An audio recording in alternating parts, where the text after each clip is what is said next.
To master digital audio, it is important to understand loudness, the measurement of a sound's intensity.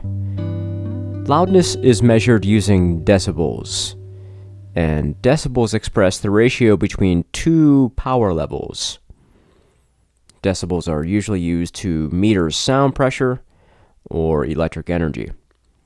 A ratio is a mathematical relationship that shows how many times one quantity can encapsulate another. It can be described with words like degree or proportion. A ratio describes degree, proportion, or rate. Okay, so for example, if you have one candy bar and I have two, I know that seems unfair, then your ratio or your degree or your proportion or rate of candy bars to mine is 1 to 2. See that 1 with the colon and then a 2? That's how ratios are expressed. Sometimes they're expressed as fractions, so the same thing as 1:2 would be 1/2, or 1 in the numerator and 2 in the denominator. So when you encounter a ratio or a fraction, you can quantify or realize your degree, proportion, or rate by dividing the first number by the second. Okay, so you've got one candy bar and then you divide it by, I've got 2 candy bars. That means the proportion of candy to mine is 0.5. And of course, you can think of that as a percent. You think of that as 50%. You have 50% as much candy as me. Okay, so let me get down and dirty here. So one of the common decibel systems that we'll explore in class and in this lecture operates by expressing a ratio between the voltage of any given audio signal, right? What's traveling inside our pro audio cables, the electricity inside your cable, to a standardized voltage of 0.775. So not quite a volt. So imagine you have the standardized voltage, right? It's on one half of the ratio, and then the other half of the ratio is whatever is inside your electric cables transferring your musical analog audio. Okay, so for example, if you play on an electric guitar, an open D string, this is an acoustic guitar, but you'll get the idea. Pretend this is an electric guitar and I play this guy. And that's my D string. On a Les Paul, which is a kind of electric guitar, that open D string is going to give you about 0.425 volts. Now, if you take that 0.425, that's my open D string, and you divide it by the standardized voltage that we use for our decibel system, you get this quotient here, 0.548. So it's a ratio. So here's your D string voltage, the blue, and then the standardized voltage is the red. And the way the system works is 0.775, that standardized voltage, is assigned the number 0. And any voltage below that intensity is given a negative number. Let's talk about the word decibel, which is a combination of the prefix deci, which means 10, and the eponymous word bell. Bell is a unit for signal loss over a mile of telephone wire. So this is an old school unit. I think 19th century inventor Alexander Graham Bell. They noticed that the electricity decreased in value as it went long distances, so they came up with a bell to measure this decrease. Now, the decibel is much smaller. It's 1/10 of a bell, because a bell itself is too large for pro audio applications, so the unit itself is divided into tens. Hence the name, decibel. All right, we're going to explore 4 kinds of decibels. There are more, unhappily, but I think that if we understand these 4, we'll be on our way to making sense of our audio projects and ensuring that we got good, powerful, and adequate loudness. All right, let's look at the first one here. Decibels that measure acoustic sound pressure level. dB SPL, decibels relative to sound pressure level. The dBSPL unit is used to measure acoustic sound pressure. That means the physical work, the actual sound in reality. It's shoving air molecules back and forth. How much sound pressure is that, right? Think of pressure in your bike tire. You're blowing up a bike tire with a pump. That's air pressure. Think about how much air pressure is being generated by a sound.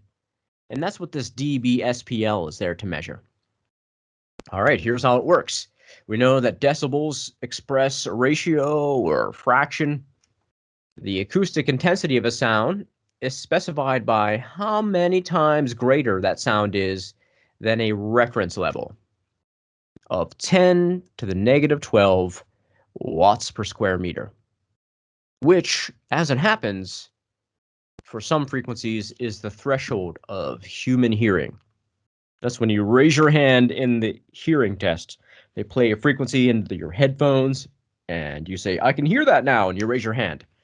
That's the threshold, or the moment at which it becomes audible. All right, so that's a ridiculously small number. 10 to the minus 12 watts per square meter is a decimal point followed by 11 zeros and a 1.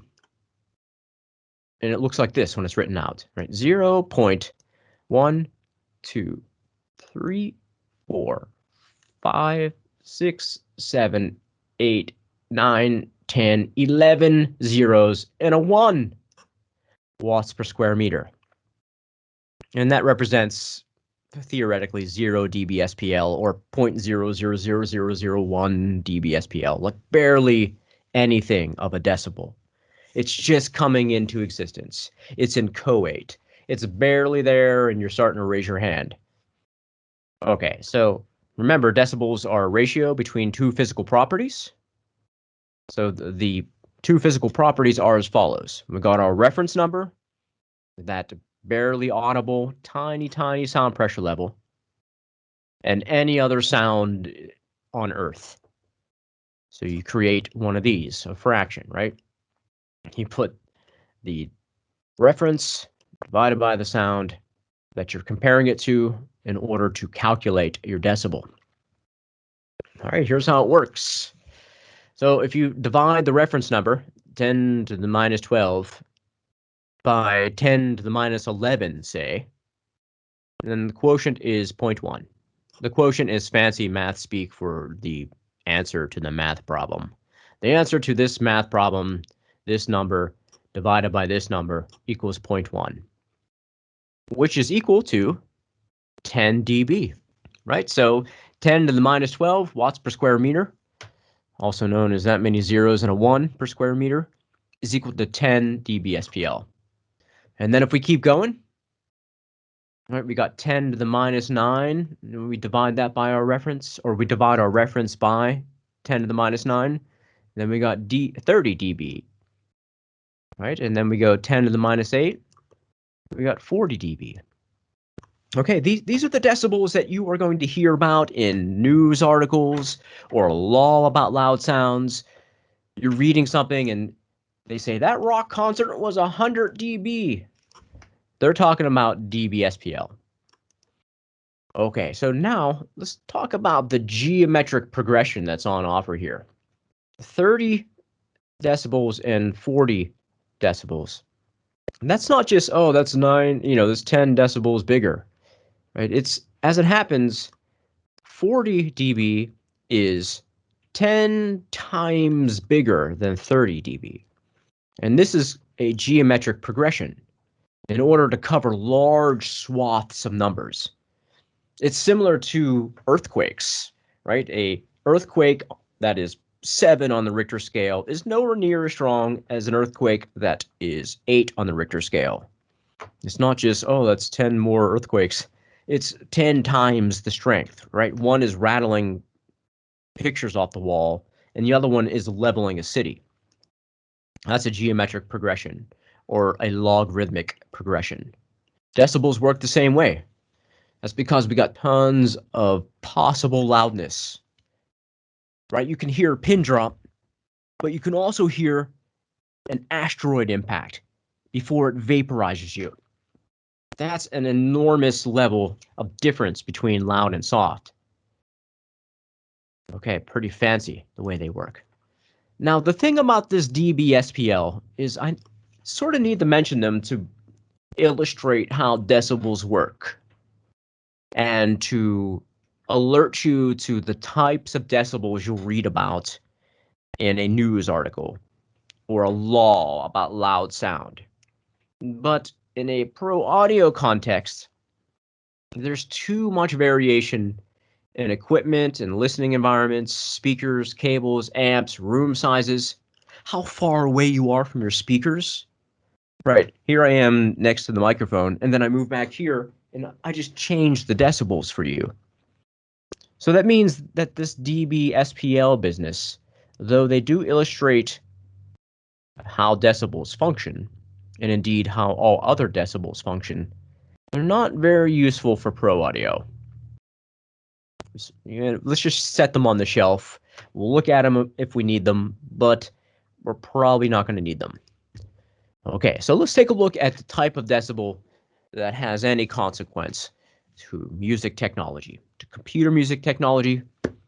The first type of decibel that matters, though it doesn't matter that much anymore because it's an analog type of decibel, we'll come back to that, is the decibel volt, or the dBu, which I briefly outlined above. Whenever I was giving you that example with the D string and the standardized voltage of 0.775, I was illustrating for you the dBu. So this amount of voltage corresponds to a reading of 0 dBu on our VU meters, right? So here's our PAL, 0. What the heck does that mean? That means that's a standardized voltage of 0.775.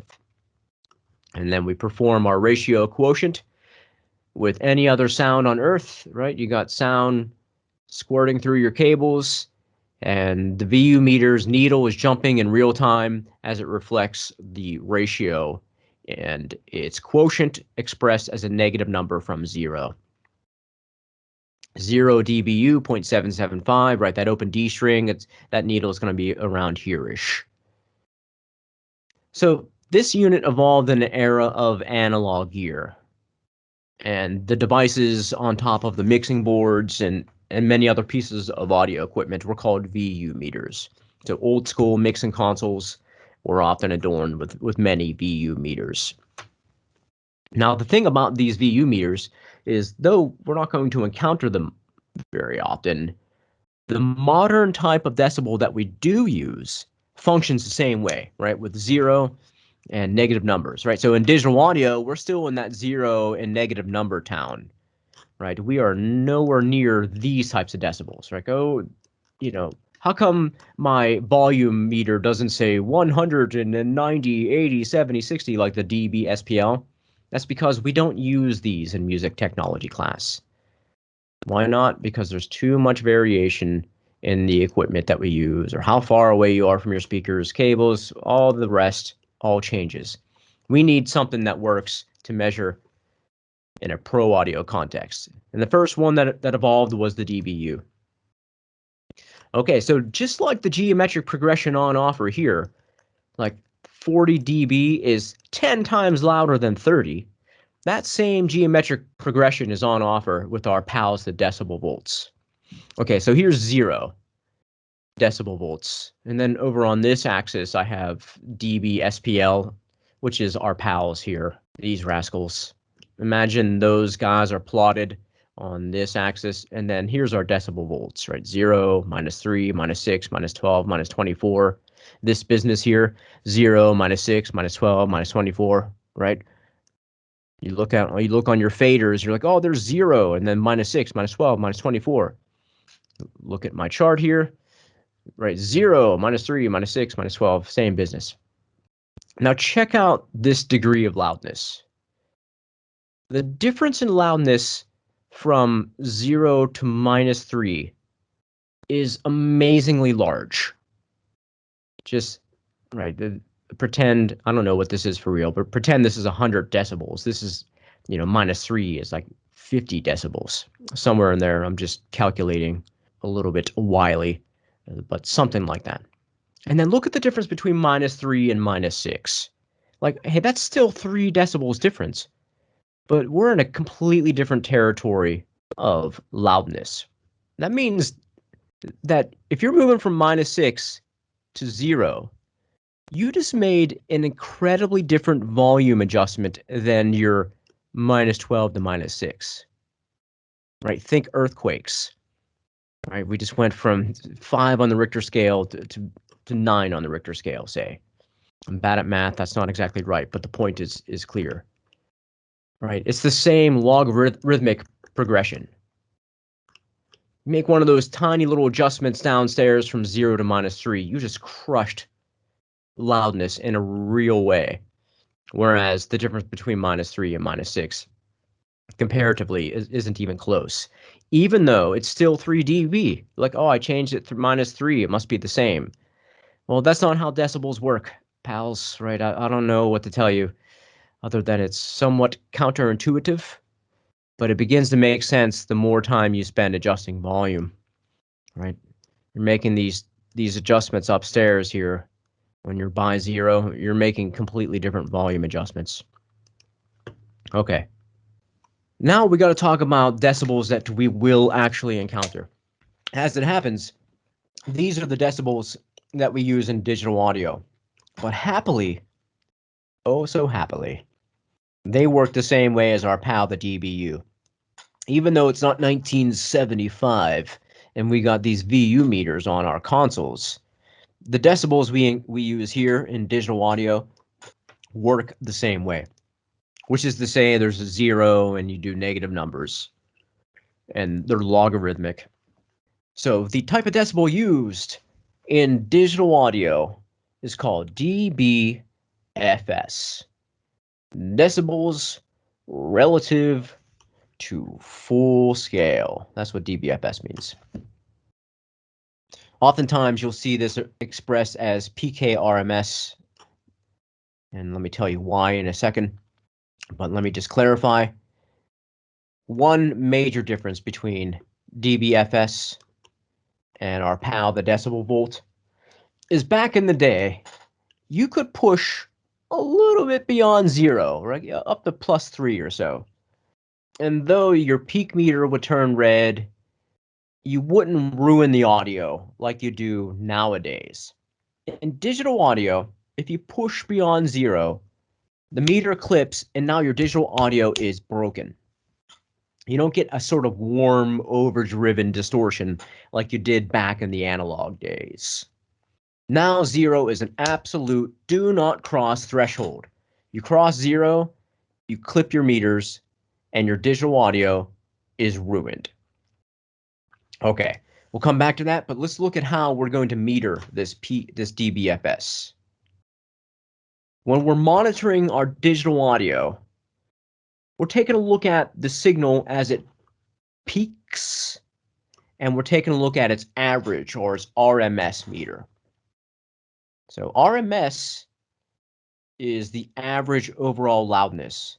And when you're monitoring digital audio, it's the one that you should be looking at because the peaks are moving faster than the human ear can even detect. So you can look at it visually on your meters, but really the overall average intensity is being delivered to you via the RMS. So what the heck am I talking about? Let's take a look at this digital audio project. Press play. I'm going to bring up this limiter here. Okay, so you see the hopping bluish gray bars. That's peak. And then these hovering white dashes. That's RMS. Notice the RMS is always going to be a little bit quieter than the peaks because it's measuring average overall intensity. So what is this? This looks like it's pretty quiet, like minus, I don't know, let's call that minus 30-ish. Here's a close-up of a peak RMS meter, which is the same limiter. So here's the peak. Look like it's going right around 0, and then the RMS averaging, say, minus 10-ish, minus 9. A little difference between left and right channel there. Whenever you're monitoring your digital audio, as long as you're not clipping your meters and you're not exceeding 0, basically you're just looking at your RMS. Okay, remember, like I said in class, if it turns red, that means you've crossed 0, which means your digital audio is broken. It is no longer good, and if you try to mix it down, you're going to have distortion and unusual digital artifacts and anomalies in your sound that will result in weird digital pixelation and crunching sort of parcellation that is unpleasant to listen to. Let's see if I can deliberately peak my meters. That'll be fun. Let's turn these channels up way too high. Let's see if we can ruin our digital audio. If I just crush all these, they should amount to some sort of upsettingly loud and meter destroying signal. I bet you this one will do it. I know what I gotta do, turn the limiter off. There it is. Bang! My meter turned red. Now it says 24. Okay, that means I'm 24 dB over 0. So that means that if we were in the analog realm, right, it went way over 0. You just ruined your digital audio. A ruin in scare quotes. Of course, you can fix it by doing normal adjustments. If you find yourself trying to crush every one of your faders all the way up to the North Pole, then you're going to probably clip your meter. Yeah, so the best thing to do is make sure that you're not all the way upstairs like that. All right, let's do a quick summary. What are we talking about? We're talking about loudness. What's loudness? Volume. Why do we need to know about this? Because producing music depends on your understanding of decibels and loudness systems. What are we talking about now? We're talking about the type of decibel used to monitor digital audio, dBFS, decibels relative to full scale, that we often use peak RMS meters to monitor. And peak RMS meters give you where the peaks are going, and the RMS is the average, and it works by 0 being an absolute do not cross 0, the level of digital audio at which you cannot cross. Why can't I cross it? Because you get a peaked meter. Why can't I do that? Because the digital audio becomes parcellated, distorted, and ruined in a way that does not play well with the listener. It's not the analog days where you could push beyond it. Okay, one more decibel. One more decibel. And that is the LUFS, loudness unit, relative to full scale. Now, this is the newest loudness unit. This is the newest type of decibel. I guess it's not technically a decibel, it's a LUFS, loudness unit. But it works basically the same way as a decibel. So we can sort of think of it as as another kind of decibel. All right, this is what happened. Somewhere in the 1990s, people got fed up with television commercials that were 3 times louder than the broadcast, right? You'd be falling asleep on the couch in the middle of the night, and then all of a sudden somebody's yelling at you about buying a brand new car. 3 times louder than the Star Trek rerun that you were watching. And people got sick of that. So there was a law passed in the US saying that, yeah, your commercial can't be 1,000 times louder than the broadcast. So a new unit was necessary that instead of measuring digital audio or instead of measuring power and voltage, it measured the human perception of loudness, right? This is human-centric. Now, as it happens, LUFS behave just like RMS, which is to say it's an average overall intensity loudness over time that has elapsed. So roughly speaking, one loudness unit, LU, is equal to 1 decibel for the most part. All right, so what are we going to do with this? Well, now it is wise to know what LUFS level you should master your songs to. I don't know if this has changed, but the last time I looked into it, that YouTube normalizes its audio to around -14 LUFS, which I think that you can't upload anything to YouTube that's louder than minus 13.9, I think it was technically. And by the way, the broadcast law for TV is minus 23 LUFS. So a good LUFS reading for a mastered song is between minus 11 and minus 13. But if you're going to YouTube, you got to master it slightly different, a little bit quieter. That may change. It may have already changed. But in any case, it's a good idea to try to keep your audio under control. It's not 2008 anymore. So back in that era of music production, these engineer animals were mastering their songs to like -5, -4. The Death Magnetic Metallica's 2008 release was something obscene like -4. Just an appalling, unlistenable square wave, a tsunami of unrelenting loudness. Nobody wants that. Okay, so happily things have gotten a little bit quieter over the last 10 years or so. And let me show you how you can monitor this LUFS in your DAW, specifically in Studio One. All right, so I completely ruined this, but let's see how we're doing. See if I can fix this up so that we're no longer peaking. By the way, I'm just doing a rough visual balance. Yeah, still peaking. Still peaking. Who's the main offender? I think it was, yeah, these drums were way too loud. Oh, I turned up this virtual instrument way too much. Must be this animal here. Camera's in the way. All right, am I balanced? Am I balanced? Yes, I'm roughly balanced. Dial in the limiter. Let's take a look at RMS. My RMS is, oh, that channel is way louder. Let's put this in mono. Let's go with mono. Make sure both channels about the same volume, which is helpful. You don't want to blow out one person's ear. Okay, looks like we're too loud. Like I said, RMS and LUFS track basically decibel for decibel. Still too loud. I think that one synth is too loud. So I'm going to try to get in the ballpark with around, I don't know, say -14 or so. Let's do part of the song that stays relatively balanced for dynamics. Still seems a little bit hot. Back off the limiter a little bit. One channel still paradoxically louder than the other. Do I have something balanced or panned weirdly? Okay, it looks like this rascal here is, oh, I see, that channel, finally. That fixed it. Yeah, I had one, this sound here was a bully, man.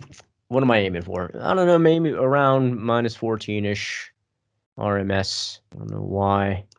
That one channel is louder. Okay. Anyways, I'm in the ballpark. It's not perfect. I can't even hear what's going on because of the way I'm monitoring.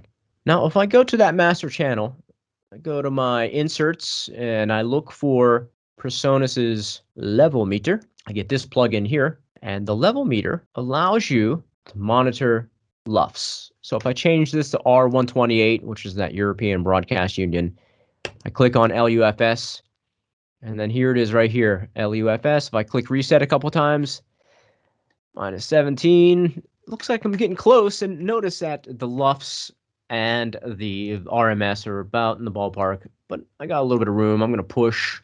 Where am I at now? Yeah, I'm getting close to the ballpark there. Getting pretty close to commercially produced audio, which is between like -14 and -11. So I've read. Maybe that has changed. All right. What you want to avoid doing is something obscene like this. Like, I just want it louder. Like, okay, what did that do to our LUFS? Now we have -8. Now we're in 2008 territory. It's just an unlistenable tsunami of unrelenting, dynamicless sound. Okay, that's a super simple overview of mastering loudness, decibels, and balance. Check out these review questions. What is the most common decibel system used by modern audio engineers?